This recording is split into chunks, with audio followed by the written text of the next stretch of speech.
Yeah, the problem with these babies here is definitely that if you forget to charge them and you're pretty sure that you do charge them, and in the middle of the episode you're going hard, I mean, you're going depth of personal development whatsoever, and all of a sudden you just hear beep beep. And when here the microphone is on and you don't have it configured, you hear the voice double. And I'm just like in the after cutting, I'm just like, fuck me, man. I'm never ever leaving these babies not in charge. That's fun. Tell me. It's been happening more and more lately. My headphones, I use just Bluetooth single, like the Beats Pros in the ears. Mm-hmm. And sometimes one will charge and one won't, and I'll put them in and like one, and I'm like, it's like leg day, and I only have one headphone. I'm like, this isn't gonna work. I don't know what I'm gonna do. Mm-hmm. The people that can work out without loud music in their brain, sociopaths. I don't know how they do it. I'm with you on that one. I think music. Are you a person that needs loud music on his ears, or can you just work out? Because I guess it depends on the gym too, depending upon where you go. Like we, for example, we play German radio, right? And German radio is pretty horrible. You got like the pop classics, and you're just like dancing to Katy Perry and doing like PR sets, and it's the worst. But I know that other gyms in Germany, or I bet in the US as well, they do like some good groovy house techno or like hip hop old school. I don't know if your gym is like that, but mine is not. It jumps around. It jumps around. Like the gym I go to is like a classic bodybuilding new age gym, so they have pretty much they go through quite a few different stuff. No, but I don't know how people can. I mean, again, if I absolutely have to, I can figure out a way to just work out without headphones. But if I had a choice, I would use headphones. And I'll be honest, this goes into, I mean, however you want to start this. Okay, so there's this one dude who's kind of obsessed with me on social media. His name's Zach Renzi or something like that. He's a self-proclaimed life coach, and he was on Big Brother. Okay, and so he got this big social media following from being on Big Brother, all this kind of stuff. And I'm not I feel bad saying stuff like this, but like he's just not very smart. He's just not. Like, I try to explain some things to him, and he's just that classic diet zealot, life coach zealot that like doesn't really think about what he's saying. He's only there to try to get clicks. And so, for example, he made a video not too long, and I tried to explain to him diet soda on a podcast one time. Like, hey guys, like, let me explain to you the clinical research, where the risk factors are, and the reality is diet soda is fine. Like, it's just fine. But he ends up doing this clickbait type podcast with me and all this kind of stuff. I knew he was going to do it. I knew he was going to take something way out of context, whatever. Yeah. But he literally got hosed by some of his own following because he made a video saying listening to music is beta because you should be listening to podcasts and audiobooks. And I'm like, bro, you don't understand that like listening to music has its benefits. Like, it can relax you. Like, listening to Baroque era music while reading has benefit. Listening to like loud music during a workout has benefit. So like this idea that like music is bad, it's just so bro-ish, man. It's like stupid. It's stupid. It's so stupid, but man. He had to say something out of the box to get triggering, to get clicks, and I'm like, the fact that you're saying that music is bad for you, like, God. If you think, well, first of all, Jack, I hope you're listening to this. Not cool. Shut up. I don't agree with you. Now, like, my following comments well on that. For drinking diet soda. It's so funny. Yeah, bro. You know what? I think in this clickbait society, it's kind of hard to not have or not get into confrontations with people like that, right? There's so much 100%. Information out there, and actually, I wanted to keep that for a later point, but I think we're at it, so why not bringing it up?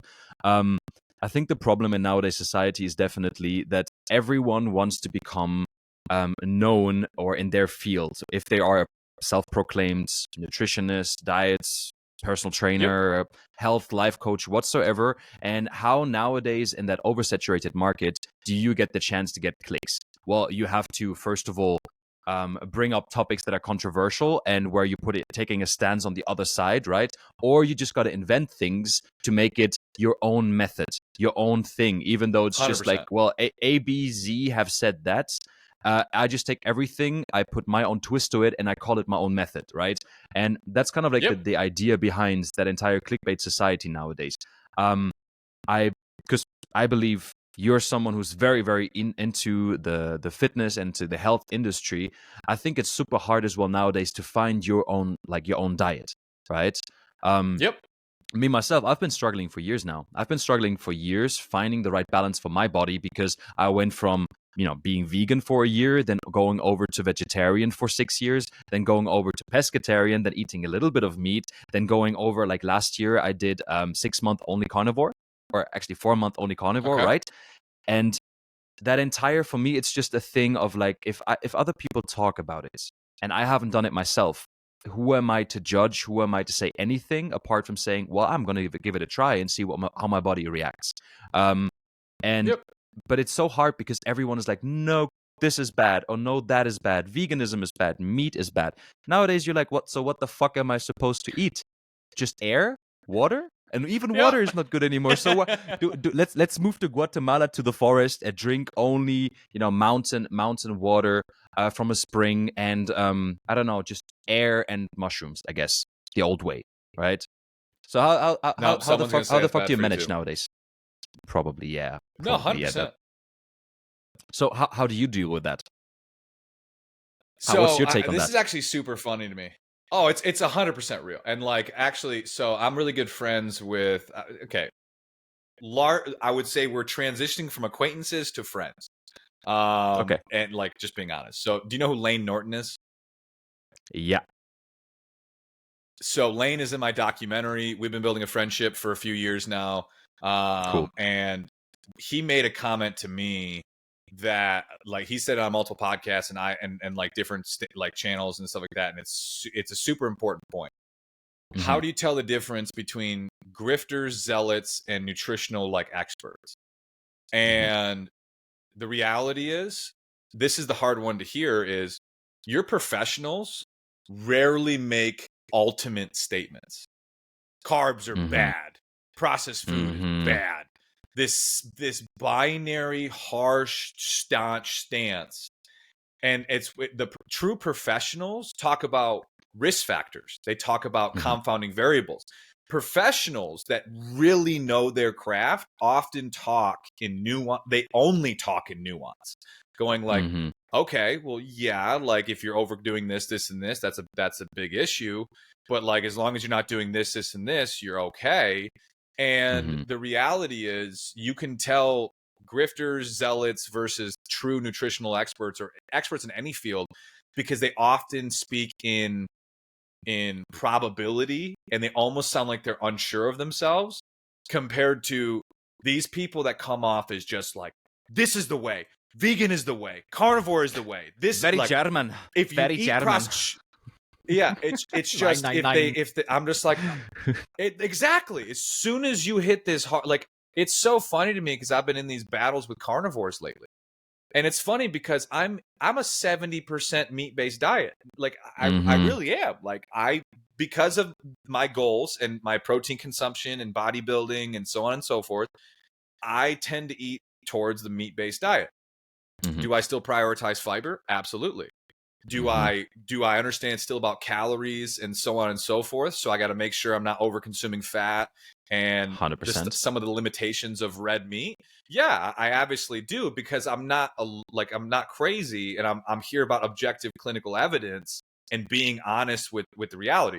And so it's like, hey, if you like carnivore because it does this, and this for you, just know calories still matter and blood work still matters.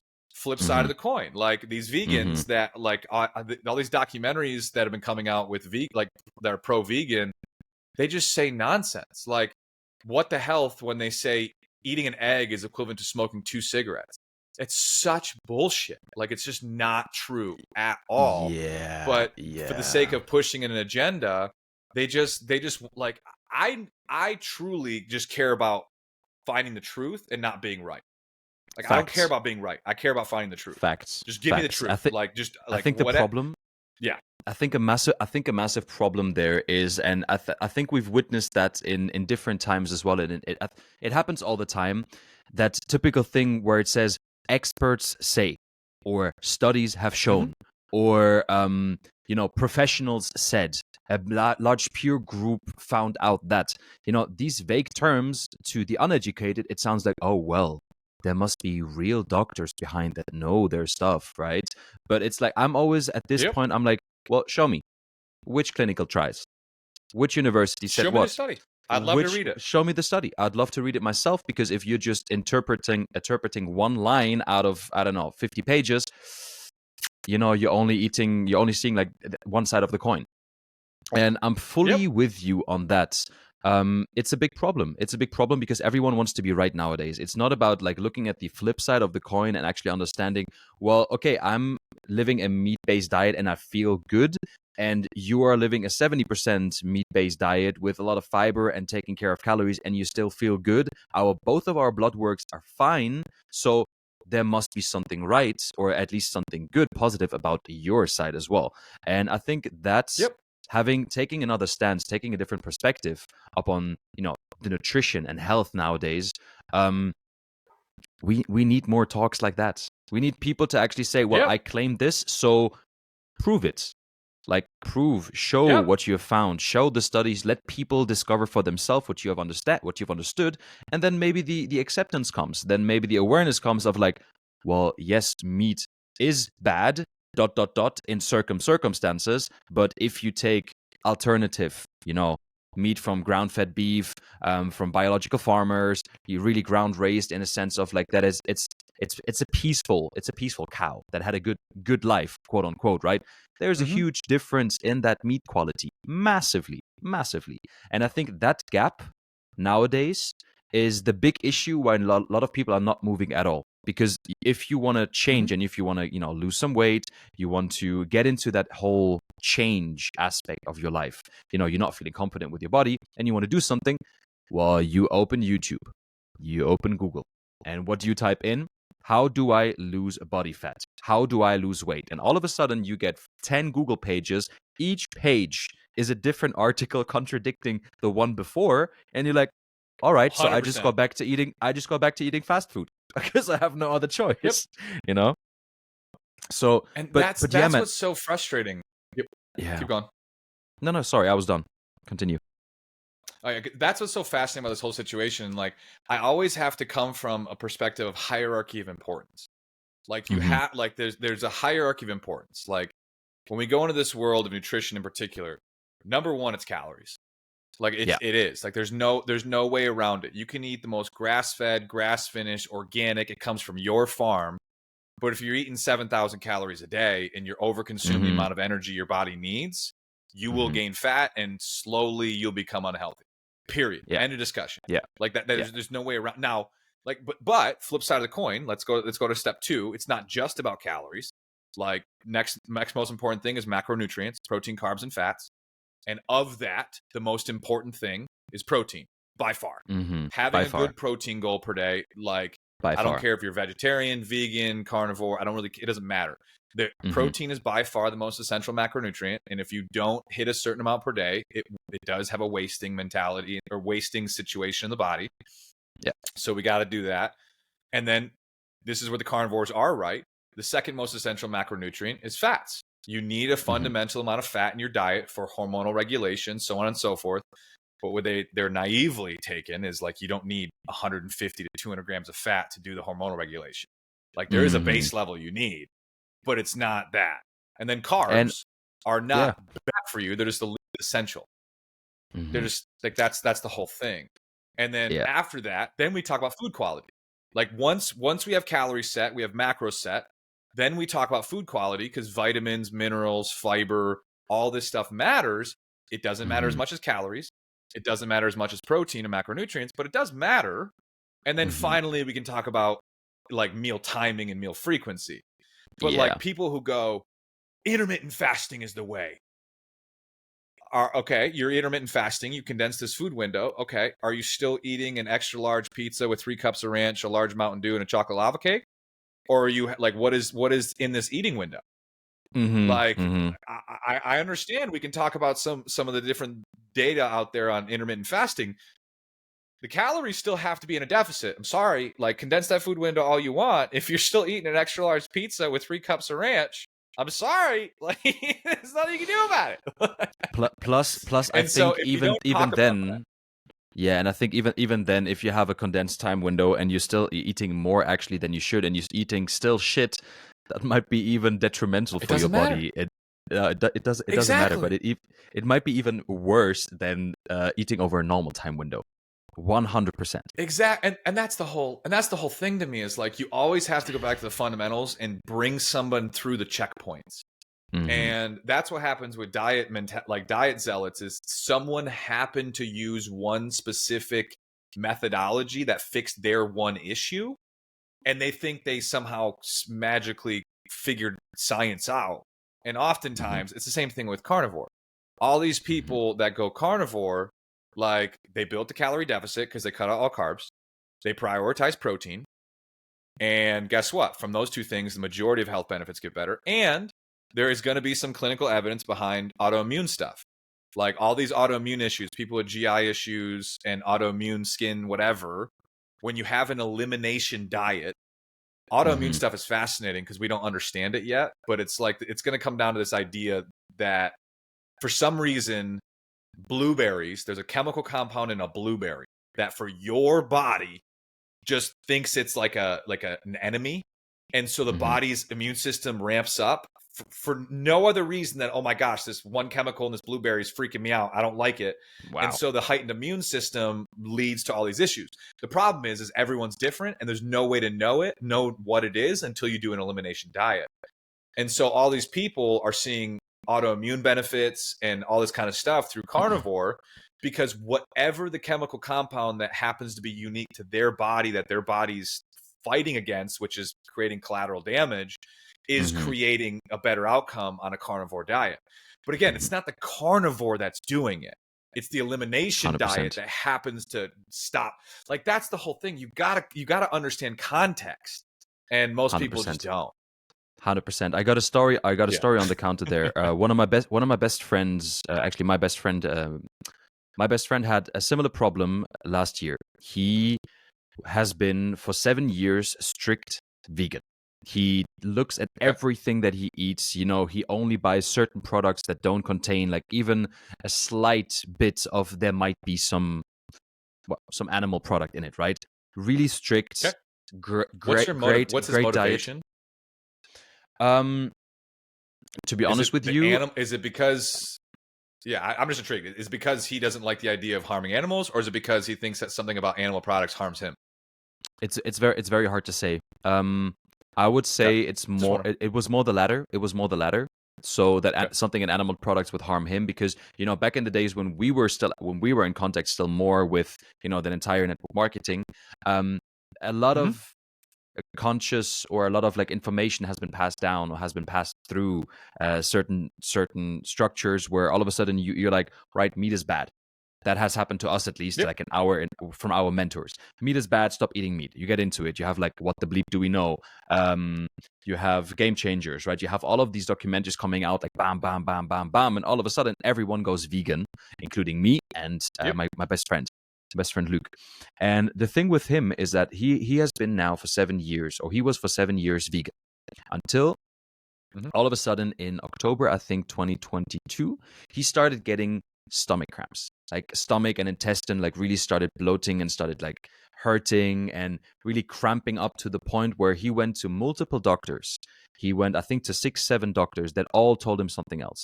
They all gave him different kind of treatments, different kind of medicine to take, different, like nothing worked. And he really thought it came down to like, all right, I have one thing now, let me go check if it might be something more serious, like a tumor or something like that in your stomach, because it just didn't go Yep. away no matter what he did. But he kept that vegan diet. What happened is that none of all of the treatments helped him. Nothing. Until he decided to go for a 5 days water fast, elimination diet. Okay. All of a sudden, after 5 Yep. days, within those 5, after day 2, stomach is empty, no problems. Pain went away. So he was like, so it is something that I'm eating. So he continued the diet normally again. The pain came back. Then he started eliminating certain foods out of his diet. He started with what was it? I think he had a lot of like fats that he ate that he just started cutting out. Okay. He tried the fats. He started the carbohydrates. He tried the like peas, chickpeas, kidneys, and so on and so on. You know, like these types of grains and beans. He cut them out. Nothing happened until he realized that his family, and I, like in retrospect, I could have told him even that, right? But I never thought about it. His family eats a lot of baguettes, French baguettes, a lot of white bread, right? Okay. White bread. Until he actually, he eats that a lot, and he just from one day Okay. to another stopped eating white bread and said, "Well, that's the last kind of resort. I always been eating that. Let me just try to eliminate that." Boom, pain went away. So he was like, it's the white bread. And then you realized actually he developed over the years of eating so much white bread a gluten intolerance that is giving him that issue. Okay. The yeast in it as well gave him a certain it formed a kind of bacteria in his stomach that was not really resonating with his autoimmune, like his body. So he started then, instead of going from vegan, he started implementing more fish again, healthy fats. He started implementing more meat again. And all of a sudden now he's at a point where he has a really balanced diet with meat included, and he's perfect, right? See, that's the entire example behind it. Is like, you think you're doing everything right until you're not. Until your body reacts and is like, actually, your organic bio veganism stuff, that's maybe not meant for your body. Maybe you should try changing something about it.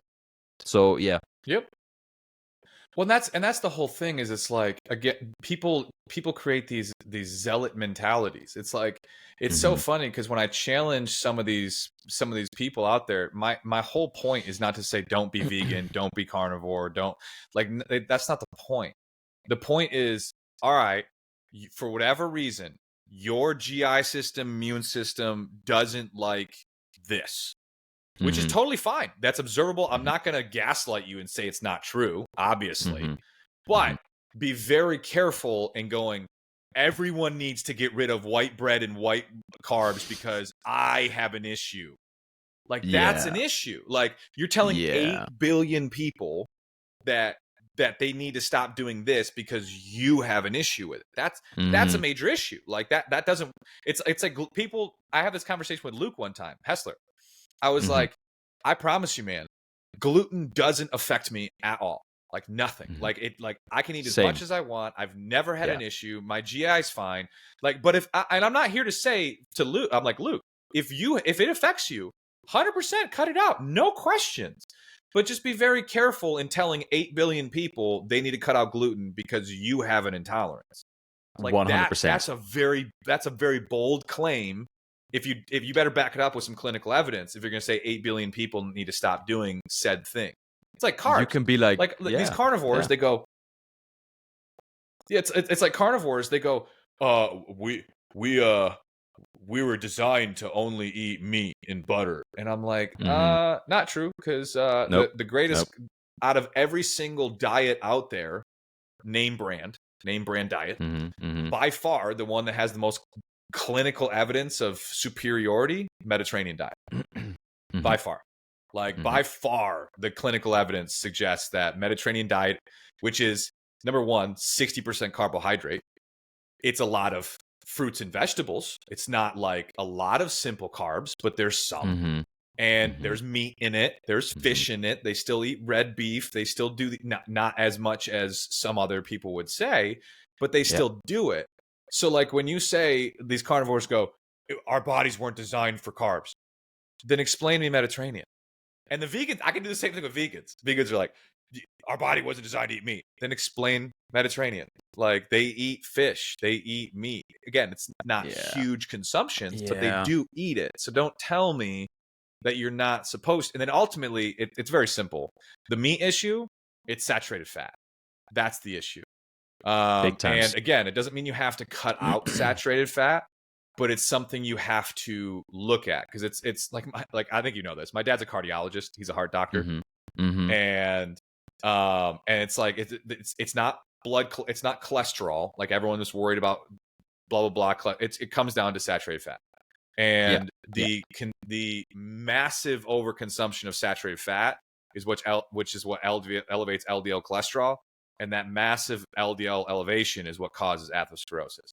Like that's the sequence. And so, and again, this by no means says you have to go vegan. You just got to be careful of your saturated fat consumption. That's it. That's For it. sure. That's all you have to do. For sure. Like, for sure. Yeah. That's what I've experienced as well when I did my carnivore diet last year. It was a super interesting experiment, and to be honest with you, that was actually when I was going into my first proper bulk, like leading up to my first proper bulk over summer, and I had a great time. Just like I love meat anyways, and I had a great time over summer, like doing barbecue every single day, like just testing out different chops of meat. And talk dirty. the great. Yeah, some good ribeye, bro. Some good ribeye. Start dribbling again. I'm hungry. No, but the cool thing about that was that I saw how I was losing body fat, and I saw how I was really gaining great lean muscle, really great lean muscle over summer. And the thing is, I took my blood work before summer, and I saw that I have a low testy count. I had a low testy count, like lower than the optimum. What was your total test? I have to double check. I'm not quite sure, but I'm just intrigued. Yeah. I will send it to you after the pod. Yeah, you're the science guy. I will send it to you after the pod, but it was a little bit lower than my optimum, like where it should be, right? Okay. Below 300? Always has been. Yeah. A little bit below 300, okay, cool. I think. Yeah. And I knew, red meat, testosterone. I started taking as well some natural testosterone supplements, such as like Tonkat Ali, Fadoja Arestis, some ashwagandha. These to just supplement and see how that goes over summer. Germans, your accent makes that sound so much cooler. Right? How do you say it in English? Ashwagandha. Ashwagandha. but you're aware of them, right? You're aware of the three combination. 100%. I think Andrew Huberman brought it up. I got into it. I really started digging it and researching it, and for me, it changed everything. We can get into that later. But I did my blood work before, and it was definitely an experiment to see how does my body react if I would go into a 2 to 3 month pure carnivore diet plus supplementing my testosterone levels. And the thing is, I had to change my doctor because I was, before I was going to Germany to the doctor. Now I had to go to Luxembourg to get it reimbursed because you only get it reimbursed like once or twice per year. I was over that. I went to a new doctor and she didn't know me. And for pretense, we did our first check before she took my blood, and we talked about diet, and I said like I would love to take my blood work. I want to have like all of the markers in everything, hormones, vitamins, enzymes, everything like A to Z. And just for you to know, I just finished a 3-month pure carnivore diet. Everything that I was eating, everything that I was eating was eggs and red meat, but different cuts, like either leaner or either a little bit more fatty, just for you to know that my cholesterol might be high, right? And she was like, "Oh, a carnivore diet. Well, I'm a vegetarian now for like 10 years. Oh, here we go. And I thought to myself, well, okay, it's good that I said something before. And you lost weight? You lost weight beforehand? Yeah, I lost weight beforehand. Okay. I think I dropped like 6 kilos or something like that. But on the other hand side, I gained lean muscle mass quite a lot.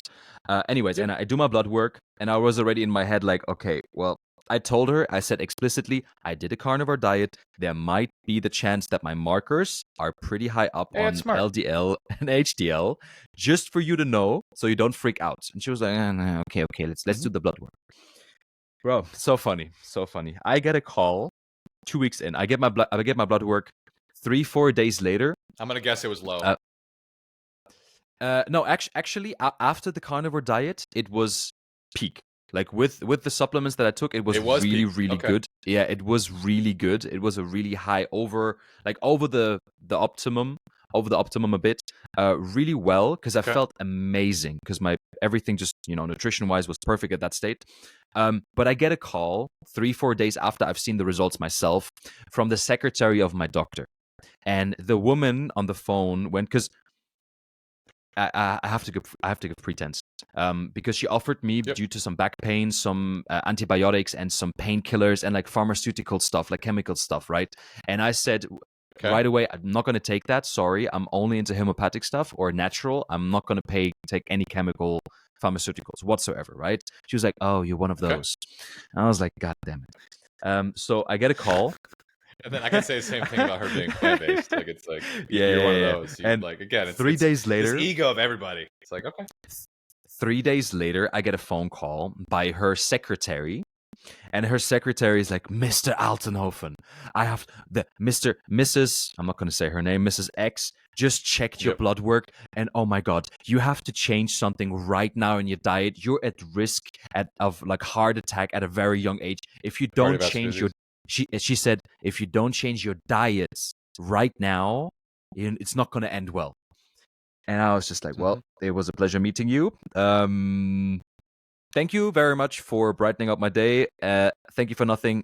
Bye." And I just hung up, and I actually went to another doctor that I knew before to get a proper look. Because if you go into that, if we go into that conversation with a bias like that, there's Hmm. there's Oh, no her being need, plant based. Well, Yeah, it's a tough one because it's like again, like it's the whole. It's first and foremost for me. The fact that I look at the objective clinical evidence and I just try to stay unbiased completely. I yeah, laugh at the idea of carnivore vegan across the yeah, board yeah, because yeah, yeah, both yeah, yeah, sides are full of shit. hundred Like percent. when push comes to shove, both unless again autoimmune stuff and there's a couple medical outliers we could talk about, but general life for 8 billion people to say that 8 billion people should be carnivore or vegan, both sides are full of shit. 100%. Um, and so, but this is the number one weakness when it comes to carnivore is the naivety of your feelings and your physique do not trump blood work. They just don't. And Mm-hmm. that's like a fat phobic mentality that a lot of these carnivores have is that I have abs, I must be healthy. Mm-hmm. I'm sorry, there's a lot of people that have abs that get heart attacks. Like it Mm-hmm. doesn't it's not that's not how it works. And Mm-hmm. so that's one of the things with carnivore that I've had these conversations with these people on. It's like, hey man, if you want to stay very meat based, it's totally fine. Just watch your saturated fat intake. That's all I care about. That's 100%. all I'm warning you on. Like if you 100%. like instead of doing all red meat, add some chicken. Instead of Mm-hmm. like just choose some Simple. fish. Simple. Like Yeah. just a couple adjustments. I'm not here to tell you to go vegan, but if your Mm-hmm. LDL goes to like 250, 300, 350, 400, it's like all the clinical evidence shows that is not good. Or at least you're playing Mm-hmm. roulette. Let's put it this way. Mm-hmm. You're playing Mm-hmm. roulette right now. I Yeah. wouldn't play roulette on your life for the sake of that. If you want to, that's fine. I don't begrudge you. I would just be like, if you're an objective guy, I'm not telling you to go vegan. But if that LDL is just crank it through the roof, just choose different leaner cuts of meat.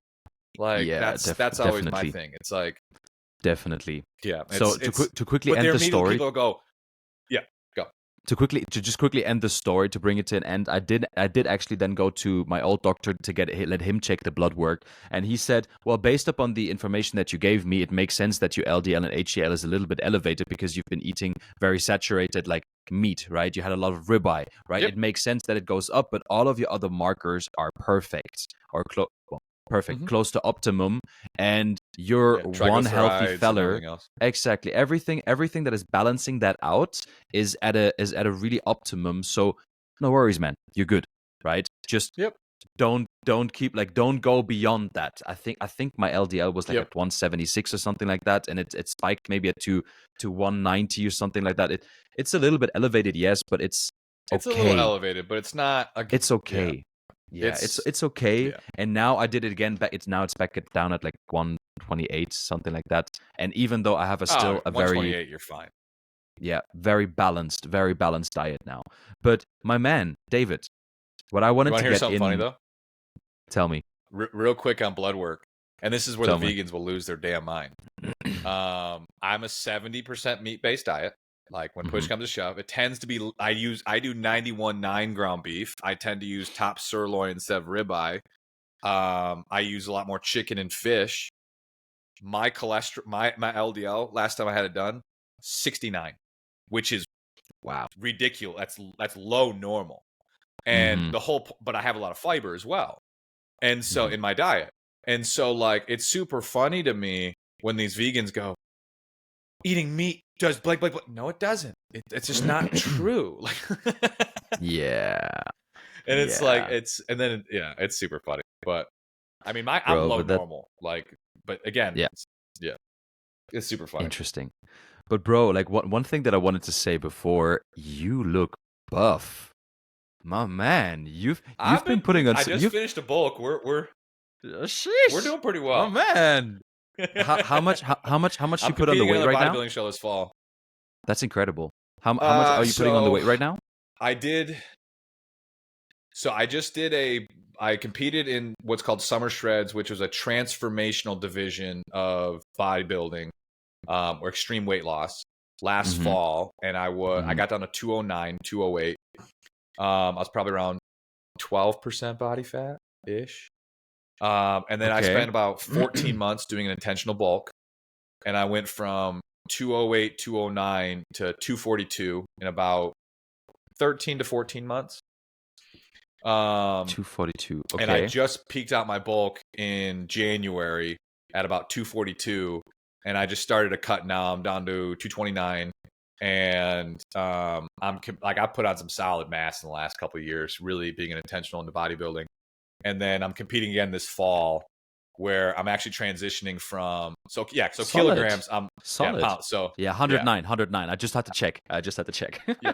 Because I'm Divide kind by of getting 2.2. used to it already. Yeah, I'm kind of getting used to it already because I have a lot of talks and a lot of calls with Daniel, and he just talks in pounds and inches, and I kind of get it by now. I was already like, well, 242 pounds. I think that's approximately 110, 112, but it's 19. Yep. So that's actually fine. That's fine. Yeah. Oh And then man, I'm six I, one, so whatever that's in centimeters. 6'1". All right, that's okay. You're like Yeah. one. You I think you're 178 or 180, something like that. Because I'm Yeah, six something like that. two. I'm 6'2", so yeah. Okay. Okay, but that's actually all right. That's good. I've peaked out my bulk heavier than you. Really? I finished my bulk. Yeah, I finished my bulk because I was 2 years on a row bulking right now. I didn't have a cut last year Okay. because I just wanted to put on weight. Like I don't know if you remember, I will Yep. send you a video later on Instagram how I looked when we last talked. I was very like I was Okay. not skinny. I was not skinny, but I was very small from the You were shoulders down, lean. right? Yeah. I was lean. I was lean.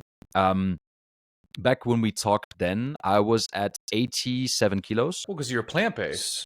S- That doesn't surprise me. Because the At main that thing point, I with was plant based vegetarian. Yeah, is vegetarian. yeah. Because the big issue with plant based, and this is where the meat based people have it right, is Mhm. meat is by far more bioavailable and it Yeah, has better amino acid complexes. It doesn't mean you can't make up for it being plant based. It's just harder. Like you just 100%. have to eat more plant based, and then you start to feel weird and blah blah blah Yeah, blah. That's the whole thing with plant based. It's just I'm not here yeah. to say you can't do it for like putting on muscle. It's just harder. It's harder, and you. But yeah, I so think if you have your protein intake, which is a little bit less condensed than when you eat meat, for example, or other sources of protein, the muscles they build at places, or the fat comes in much faster than the muscles can build its because leanness, the calories go right? up. Because the calories go up, 100%. It's super hard. It's super hard to get. That's the one thing that high like meat based diets tend to have. It's very protein rich with, and Hmm. you can get it lower in calorie because your fats and carbs are low. And so it's just an easier way to. That's always one of the hardest parts to me is when I have clients or I work with people that are plant based.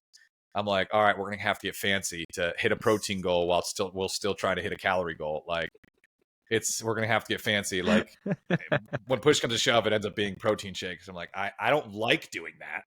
I don't Yeah, like just being like, I need you to no, slam 2 protein shakes a day to make up for it. But it's like but it's true. that's It's true. realistically what I have to do.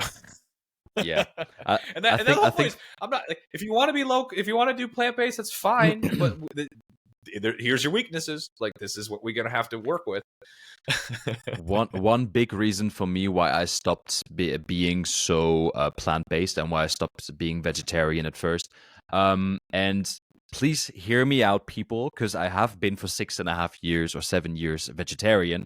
But the reason I had to stop it because my stomach at a certain point with all of um the peas and the kidney beans and chickpeas, bro, my stomach was bloating. It was really, it was Okay. tough. My stomach at a certain point couldn't handle it anymore, and I felt always very bloated and just like too full because of the gas that builds in your Yep. stomach, right, and in your intestines. Yeah, all the fiber and all that fiber and stuff. There's a limit. So There's a limit to it. there's a limit to it. So I would say yes. Everyone is individual in his way of what his body needs, and I think it's important to find your own balance. Just to tell you, when we last talked, I was at 191 pounds, so 87 kilograms, and I was Okay. bulking now for 2 years straight, and I finished off my bulk on the 31st of December last year with 249 pounds. So I put over the course of Damn. 2 years, I Okay. think like 57 pounds I put on, which is not bad. And from there, I think the That's crazy solid. thing, because I would love, That's I a would good love to. number. And you It's solid. It's really, really solid. keep talking. One thing that has made all of the change for me, and that's something that I would love to get into with you, is when it Mhm. comes to diet. Like, I'm someone, I don't like counting calories. I think that concept of Okay. counting calories for me just doesn't imply, and I've always just seen more downsides than upsides for my brain, for my Yep. mind, for me as a person, right? Yeah, you're not an Um, analytical guy. Alex Hormozy, on the other hand side, who is an analytical guy, I love this dude. Yep. I love this dude Hormozy. over everything. I finally I got love Luke finally Hormozy. started listening to me because of him. Finally, man. Finally. No, but I love him. I love him to death, and I love his content. I Yep. love his straightforwardness. I just applied. I learned about his, because he did once a breakdown of his how he gets his protein intakes, right? What he does. Yep. One simple rule where calories don't matter. I make apostrophe marks now, air quotes. Just Mhm. get your protein intake for the day in, and the rest is just Mhm. whatever is over doesn't really matter, and you can actually serve yourself. And that idea, that concept for me changed everything, bro. Like, I know I was at 100 pounds. I need around 220, 230 grams of protein that I need to Yep. take in every single day. And that is just my goal, no matter what I do. After that, if I Yep. reach that goal by 4 p.m. in the afternoon and I feel like having some chocolate, I feel like having maybe some like munchies, whatever, like not snacks, I go for that. Why? Because I know I've Yep. hit my protein intake, and that strategy over an entire year has made all of the difference in the gym. My leanness, Yep. the muscle growth, my strength, my mental clarity. Like, I don't have to beat myself to put on weight. I can just eat like what I like to eat anyways, fish, chicken, and red meat in a healthy balance. And then everything that is on top. If I want to Mhm. eat a tiramisu because I love it, if I want to eat some chocolate, if I want to have some peanuts, like a whole bag of it, I go for it because I know what. Yep. Once my muscles are like happy with the protein level that they're getting, everything on top is right away being put into the creation of muscle, right? So there, I'm like, cool, Mhm. I'm fine. I'm fine with that. So I don't know what your strat is on that. If you just follow a certain That's actually program, a certain protocol. What's your take on that's that? actually like very it's very similar to what I teach people, which Nice. is let me tell you through a story. Like Hmm. when you prioritize protein, and this is why carnivores in particular have such amazing results so consistently. Hmm. Why? It's very simple. Do you like going to the movies? I like going to the movies. I love it. Okay. So do you get movie theater popcorn when you go? Is that a big thing in Europe? We Or is get that movie American thing theater only? popcorn, but I pimp it and I upgrade it, and I get M&Ms, and I add the M&Ms to the popcorn. Oh, you dirty little slut! I love it. Yeah, Uh, try it. so like, I go to the movie theater. I'll get a large popcorn. Okay, Hmm. that large popcorn is rough in America's size, which is obviously bigger than European size. Yep. That large movie theater popcorn is about 1,200 calories of carbs and fats. Okay, Wow. I'll eat that entire bag of popcorn in the previews. Mhm. 15 minutes in the movie, I'm considering a second bag of popcorn. Now, how? I just Yes. ate 1,200 calories of carbs and fats, and it's like literally 15 minutes in the movie, I'm thinking about a second bag. 1,200 calories of baked chicken. It's like 8 or 9 chicken breasts. First off, try eating 8 or 9 chicken breasts in one sitting and not feeling full, even doing it. Number two, Yeah. not feeling full for the next 6 hours, because protein has the highest thermogenic effect of food. It takes the most time to break down, so it helps you feel fuller Hmm. longer. And so what happens is when you prioritize protein first, everything else tends to fall into place. You tend not to snack as much. You tend to do this stuff naturally without weighing out your food, without tracking calories. And I always tell people, you do not have to track calories in order to burn body fat. You have to build a calorie deficit. That's unequivocal.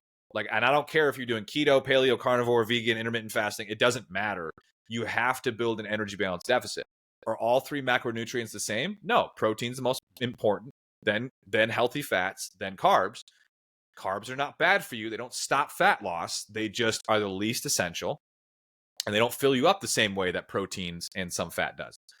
And so the whole point is, if you prioritize protein, everything else of hunger, satiation, and calories tends to just fall into place naturally for most people, that they don't have to hyperfixate on the number of the scale. Now, I'll be the first one to tell you, if you're people don't know this yet, they probably will from the pictures and stuff.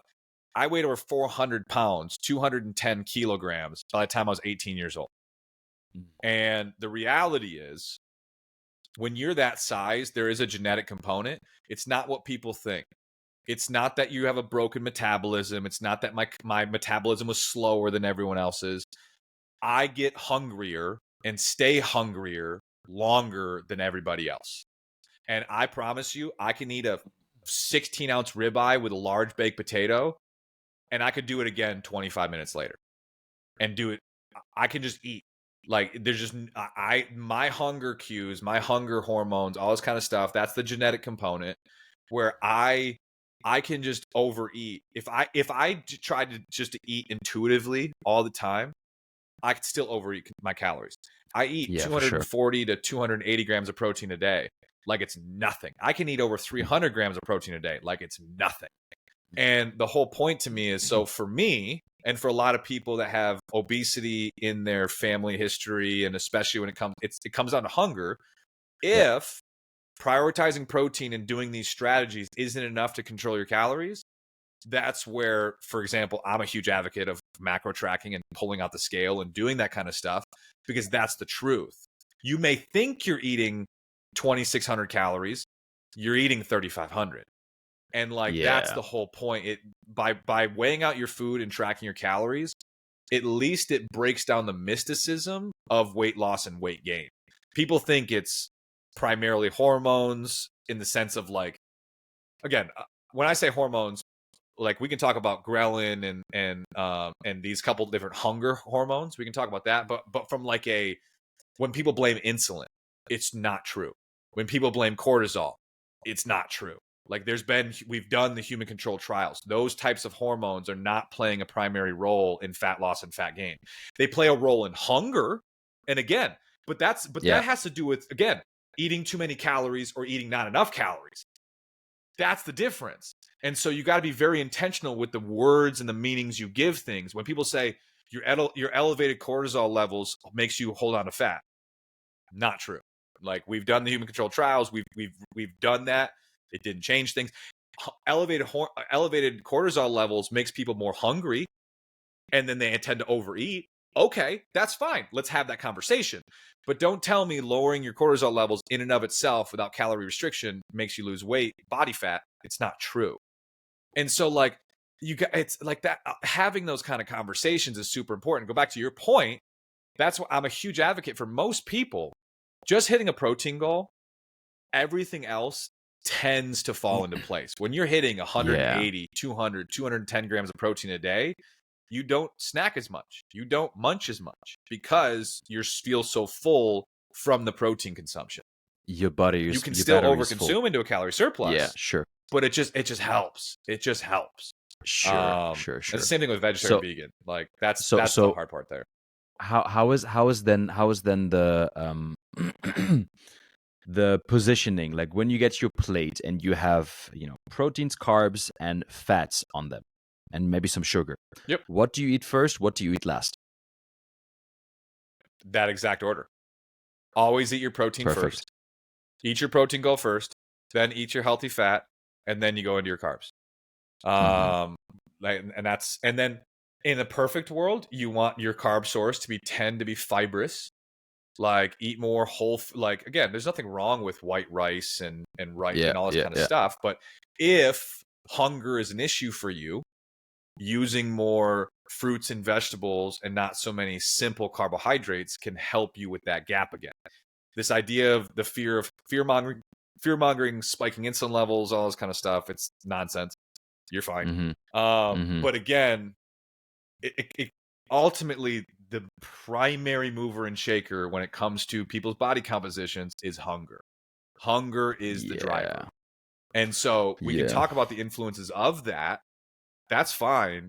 But when people just arbitrarily say random, like I hear it all the time, hormones, they just say a random hormone.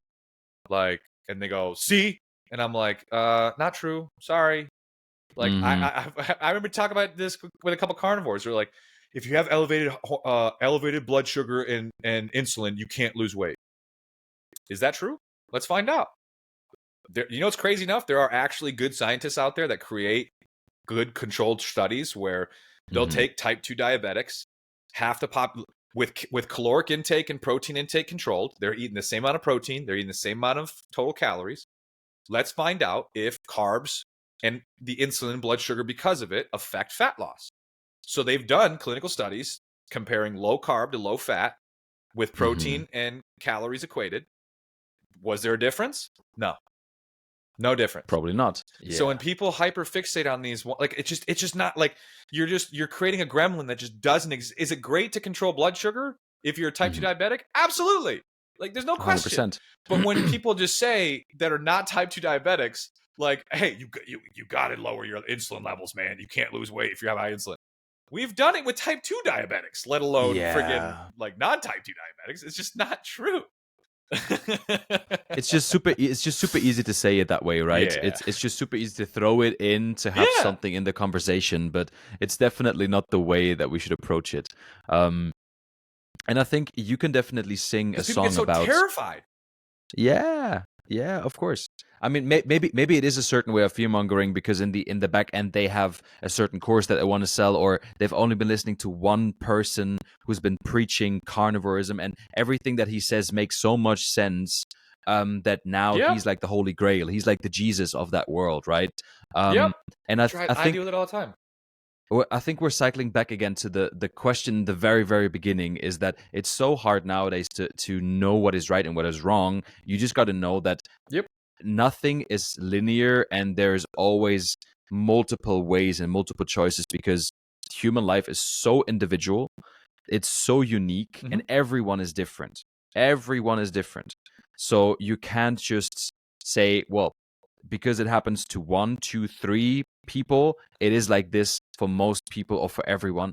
Absolutely not. And 100%, I fully agree with you on that.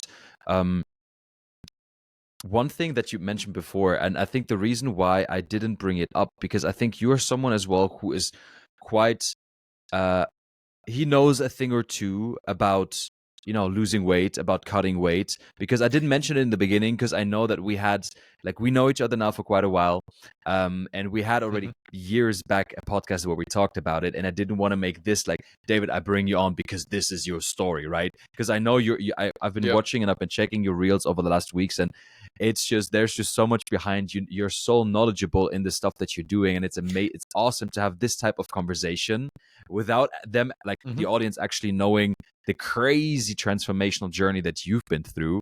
But now that you brought it up, I feel obliged, because I know our time is a little bit limited as well. I feel obliged to go a little bit into that. Yes. And for the audience, give us a little insight again, who you were around 9-10 years ago, the journey that you have been through over the last, and where you came from and what brought you to where you are today. Because that story, no wonder that other people out there are interested in making a series or making a movie out of that story, because it's so inspirational and many people can like benefit from that. So David, why dropping the baggage, and what does that mean to you? It's super funny. So it's actually kind of cool. This summer, this past August, I celebrated 10 years down around 200 pounds of body fat. So Wow. let's say 95 kilograms. And I weighed over 400 pounds, so 200 kilograms ish. By the time I was 18 years old, I had pre-diabetes, hypertension, which is high blood pressure. My body was fucked for all intents and purposes. It's not good. Yeah. And what's crazy is, like, my dad's a cardiologist. He's a heart doctor. My mom was a nurse.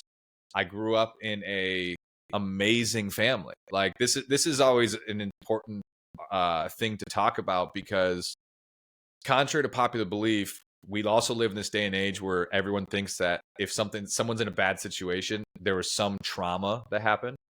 It could be, like, absolutely, trauma is real, and like people having traumatic events that make them make a shift. That's completely true.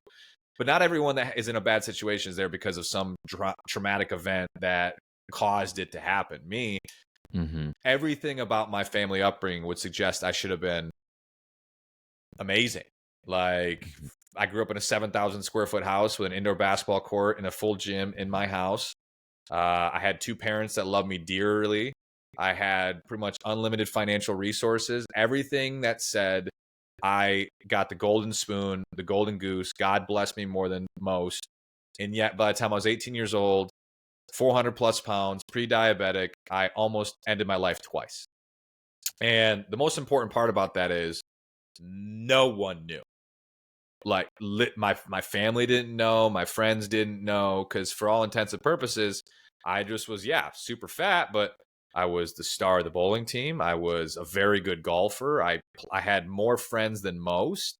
Everything about my life would suggest that I was healthy, or I was happy, and everything was great. And yet I felt so trapped in my 400-pound body that I honestly thought that the only way out of it was ending my life. And I hated it. I hated being 400 plus pounds. It's not, I wouldn't wish it upon anybody. It's not just what you have to deal with in a day, to put on clothes, to do anything. It sucks. It sucks. And so the whole point there is, like, 10 years ago, I made the shift when I was in early college. And for all, like, there's a lot we can unpack there and go into, because it's a like so many things in life, it's multifactorial. There's a lot you can always play into. But that's actually one of the teaching points that I teach about so much when it comes to fat loss in particular. And even from any type of coaching perspective, the more you try to single out one specific factor, the more out of touch you are with reality. Like, again, we'll say from an obese lens and like being significantly overweight. Is there a genetic component? Yeah, I was hungrier than most. That plays a role. Like, that plays a role. However, law of association. Who was I surrounding myself with? People that celebrated the fact of how much I was eating, and they thought it was cool and funny, which only incentivizes the behavior more.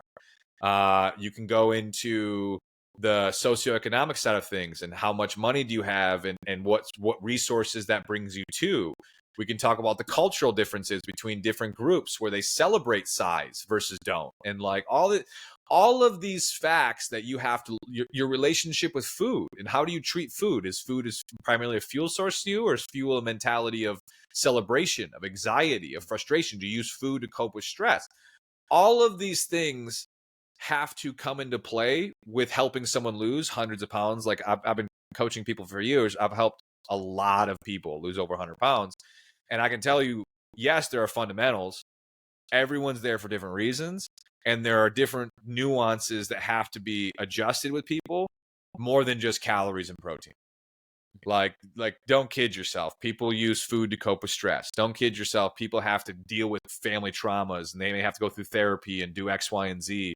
And so one of the biggest things that I teach upon now is like that holistic mentality where you have to understand it's like anyone going through something, it's multifactorial. You have like you have to look at someone's holistic life and go, all right, what are the potential variables that are influencing this person's situation? And how can we adjust some of these variables to get the best outcome that they're looking for? And 100%. When people just blame one thing, it's just, there's so much to life. Like, it's just so much deeper than that. Let's take a step back. Let's take a step back. Exhausting. Let's take a bigger view and let's ask yourself a couple of questions. Yeah. Get you. Yep. And so, yeah, I mean, that's the thumbnail sketch. I've been down 200 pounds for a decade now. I fell in love with bodybuilding about 5 years ago.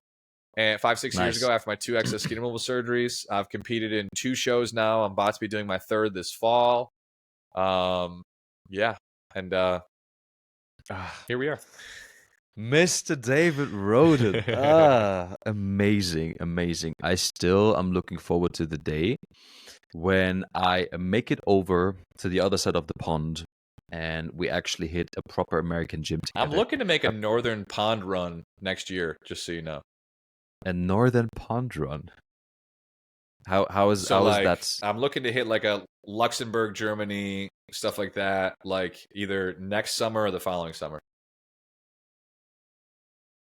My man. Just so you know.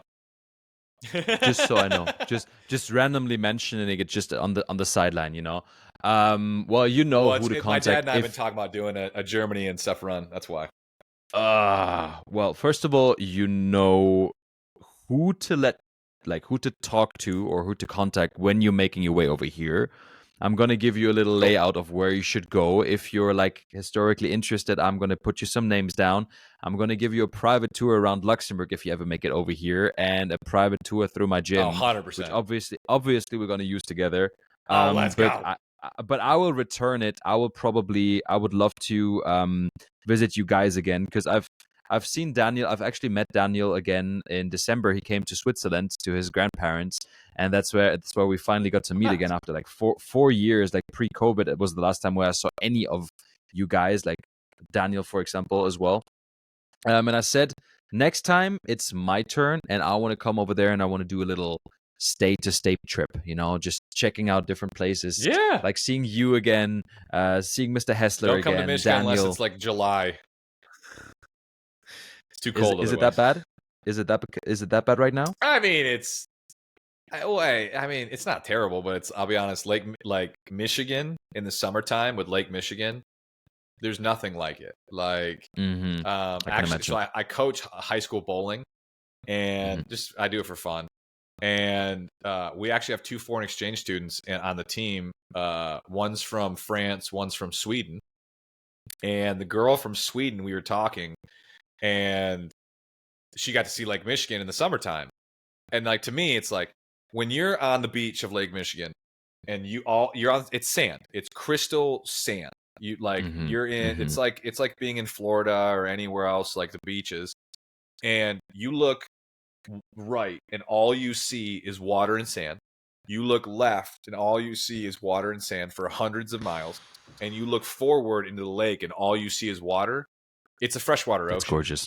It's the coolest thing in the world because it's like it's true. Lake Michigan is truly a freshwater ocean, and yeah, I just find it's amazing. And so never come been in the summer. Don't come in the winter. It's not worth it. No, no. It will probably for me. It will probably be, and maybe we can even make it if you let me know when you're making it over here. Definitely Mhm. don't come during autumn and springtime either. Come during like minimum May until September, because for the rest of Mhm. the month, it's not going to be a fun experience. Like, don't come at that time. Trust me, don't come. Yeah. Because you guys at least you have like snow and ice, and it's like it's nice, it's cold, but we are in this transitional kind of front where we don't really get cold winters and we don't really get too hot summers. Um, so we never get any snow, and it's just raining and muddy. It's disgusting. It's ugly. Like, That's it's funny. disgusting. Yeah, yeah. But let me know, and I will arrange to come like do a little trip over on the other side as well. But Sounds yeah, good. man, like I've been loving this 1 hour now, the spontaneous jump in, and like I said, the what made it happen was, I think, just sheer will of getting on a good talk with you again, Mr. Roden. Like checking in Mhm. again, seeing how you're doing, and we didn't even get into like what you're up to now, like what is in for you in the future, and that's why I'm saying Yeah. I would love to go in a second round with this because, anyways, there's so much to talk For about, sure. and I love the vibe.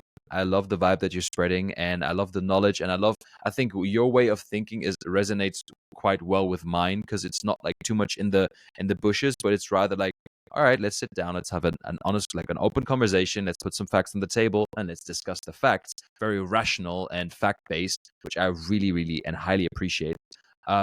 So Mhm. I know that you have to you've set a limit until like 6 minutes, but I think we're gonna finish it a little bit I got a early couple more already. minutes. You're all right. Okay. Yeah. Yeah, I got a couple more minutes. I can make it work. I can make it work. Okay. Okay. Just respecting your time frames over here, but I think No, I um appreciate it. No, I can make it work. all right, all right. But I think none of the less, I would say, if people would love to know a little bit more about you and about your transformational story, why don't you tell the audience where they can find you, how they can find you, and what it is that you're currently doing, so they can, maybe even take part of it, or check out and be part of that David Roden, the phenomenal movement. Oh, 100%. So yeah, so on my social media, fit_drock, Instagram, TikTok, all that kind of stuff. When it comes to what I'm up to now, it's wild. Like it's been a wild few months. So we'll say about 8 months ago, I had the opportunity to I have some very powerful mentors that have been very financially and both from a financial standpoint and from like a relational standpoint influential. Mm-hmm. And I was actually pitching them. One of them's a friend of mine. He owns 205 companies. He's a VC, venture capitalist, and Mm-hmm. he owns 205 companies, and Mm-hmm. yeah, wild. Wild. Um, really good friend of mine, and I was pitching him on a $3.5 million like transformational bodybuilding gym build out in Michigan, Mm-hmm. and he basically said it's a terrible idea. And I'm like, oh, thanks, man. I appreciate that. He goes, he goes, he goes, what are you doing? Like, why? He's like, why are you building this gym? Are you going to scale it? Like, how are you going to scale it? He goes, dude, it's like what you do and why you're doing it to jam yourself in the process of gym building. He goes, it's a scaling nightmare because you need so much Mm-hmm. like cash up front. It's like, and then to scale and to do what you're going to do, he's like, and there's no reason to, because the majority of, if you're trying to do extreme weight loss, most of extreme weight loss has very little to do with fitness. So like, why are you doing this? And I'm like, Mm-hmm. I get what you're saying. Little And little so punch in then the he face. was the Little one that punch in kind the of put it. face. Oh yeah, but I love it. I'm like, you're 100% right. Thanks, man. Appreciate just shit Yeah. on my life. Thank you. Yeah. Yeah. Yeah. Because and that's a super important part of success in anything, which is like, stop hyper fixating on the how. Mm-hmm. Like, what is the goal? What is the outcome you're trying to do? The goal is X, Y, and Z. Okay. Mm-hmm. Methodologies. I just want to live in a healthy and happy body. Okay. Mm-hmm. That may involve carnivore, or it may involve vegan, or it may involve neither of them. But like, I'm going to be carnivore. Why? Yeah. what is it doing? Like, what's the outcome you're trying to create? Because depending on what your outcome is, that may be a really bad methodology.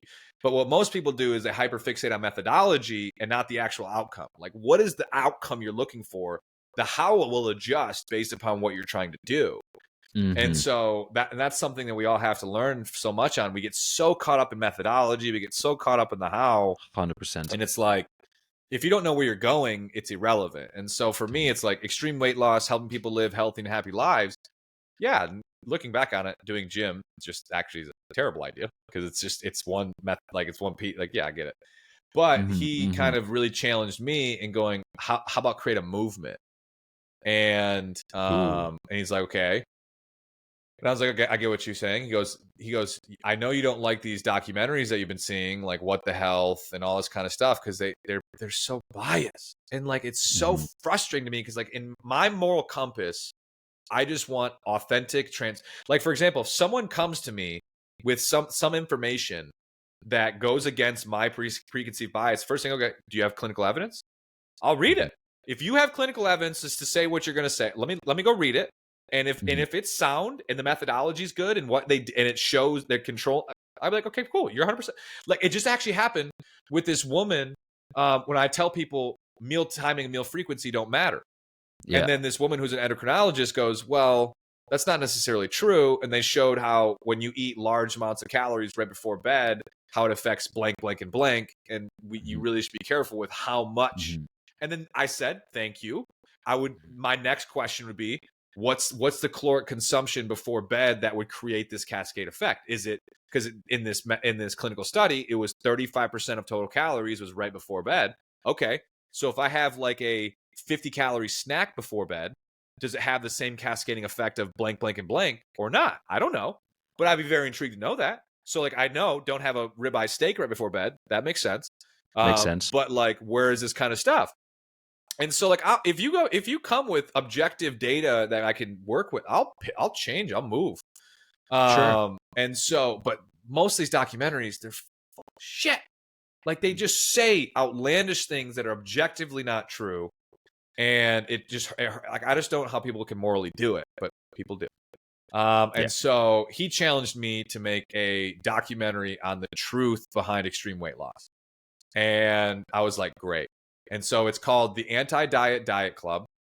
And it's following me and 5 other people who've lost between 180 and 300 pounds. And it is the truth behind extreme weight loss, not just nutritionally, but we talk about weight loss medications, weight loss surgery. We talk about people's past and what brought them to overeat. We go into details on people's lives and the different nuances that kind of brought people to their position and how they got out of it. And then we also have my buddy Ben, who's like the golden thread through it all. So it's not just upon all of our amazing transformations, but also Ben is day one. And we kind of help him, teach him how to get on the road correctly. And he's doing really well. And so, yeah, the documentary is coming out. We're in post-production now. It's not about Ben's transformation, but he plays a role into that. And we're in post-production. We had some meetings with a couple of very large agencies, and we've got some things are looking wild, actually. Like, I mean, for me, it's like, this is my first. We can go into the details of the stuff. I'm so happy. To be honest, really cool. I would love to keep this. I would love to keep this for the second round because I know there's a lot more coming. But I find that it's such a cool idea, and you can see already in my smile how happy I am for you because I know it makes so much sense. And I think I would, on a couple of ideas, I would need to talk to your mentor as well because he would probably put me into my place and show me as well what I should be focusing on and not be focusing on. I think I need that from time to time as well. But bro, I'm so happy for you. And I'm really curious to see when are we talking? Like, when is it supposed to be released? Supposed to be? So that's the question. Is there anything? So So how it works is this. We are in the final stages of post-production. So like editing, sound, all that kind of stuff. I created the investors. I did it all. So we have all the investment profile was through me and through my connections, and so I control the entire how it's being portrayed, everything, which is super nice. I don't have any big corporations trying to. Well, maybe we can do not happening. Not gonna happen. But so when it comes to distribution, there's a couple different models. I don't want to name, like, obviously we know a couple of the big distribution platforms, and with a meeting we had recently, one of those big distribution platforms is Intrigue. And so, and not only Intrigue on the dock, but potentially more. And so timeline is tough. Like, once we have post-production, we have the final product, that's when we'll start to really play the role. Ultimately, at the end of the day, we could always self-publish. We can always go that route and do that whole thing. For the sake of distribution, it'd be nice to do it through a large platform. And we have those meetings now. My goal, like, is the final product will be done in the next. We should have a trailer by the end of. Actually, to be honest, it's will be done this weekend. And the final product will be in the next couple weeks. And so we're right there. And then, so yeah, once we have the final product and all that kind of stuff. Now, if a major platform buys us out and does what they kind of want to do, then obviously everything kind of opens up from there, and we got to deal with that. But the goal is to have distribution set and locked in the next 90 days. So amazing, man. I'm so looking forward to that. In less than a year, we built this thing. Woo! Let's go, baby. Less than a year. Funding, created the plan, did the production, did pre-production, production, post-production, everything in less than a year. And it looks like we may have distribution set too. And just so you know too, in the doc, from an educational standpoint, we have Lane Norton, who Lane is, in my opinion, one of the most objectively honest and realistic nutritional educators in the world. He's been on Joe Rogan, all that kind of stuff. And then a guy named Dr. Nadolsky, who he's an obesity medicine doctor that his company got bought up by Weight Watchers, which is super fascinating. I have a gray area of that. I'm not a huge fan of Weight Watchers, but hey, I digress. And yeah, so Dr. Nadolsky talks about weight loss medications, the science behind it, weight loss surgery, the science behind it, the pros and cons. What I love about Dr. Nadolsky is he's not one of these Western medicine zealots. It's like, oh my gosh, even Western medicine, like, everyone who's obese should be on Ozempic and Wegovy and these GLP-1s. That's like 100 million people. Yeah. You're telling me 100 million people need to be on this drug? No, that's lunacy. Now, fuck no. Is there a population that may have to be on it? Yes. And does that make you less of a human? No. Like, that's the whole thing of me. I lost the weight naturally. No weight loss surgery, no weight loss medication. Am I such a narcissist to believe that I know I am more hungry than most? I'm the only one that deals with hunger? No. And there's probably people out there that deal with hunger worse than me. And so 100%. If they need weight loss surgery and medications to help them, that's fine. Like, that's what's so crazy to me. These people out there that go, oh, you had weight loss surgery, you take drugs, you took the easy way out.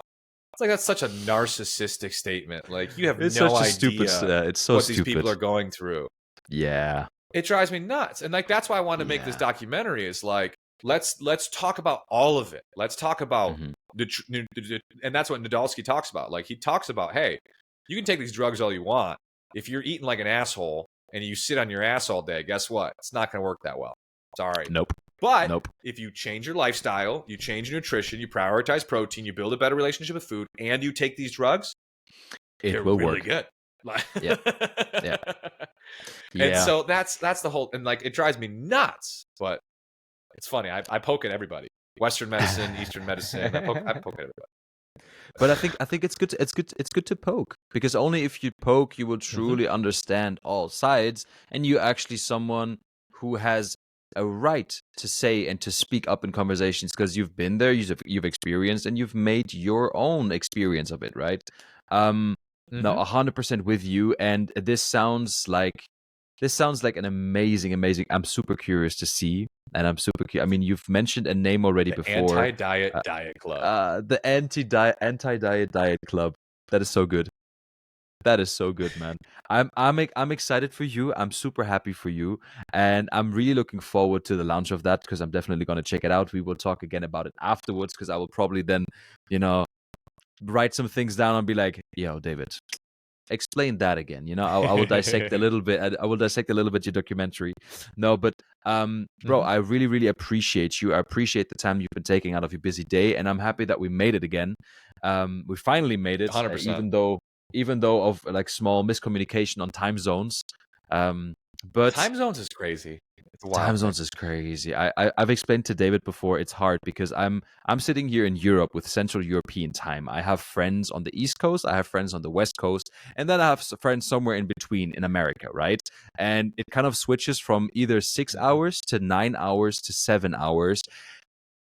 I've been talking with Daniel earlier, so I thought David is on his time zone, and it turned out that he's not. And I was like, God damn it, man! I'm on East EST. I I'm will sitting get here, I'm myself. texting you, I'm like, you're 20 minutes late, brother. What's going on? I looked at my phone. I was like, no fucking way. Fuck. So yeah, I had to run. I had to make things happen within an hour. I thought I still have 2.5 hours for the entire setup, but no, Tim had to do it within Mhm. 17 minutes. So yeah, it still turned out like an amazing podcast, an amazing episode.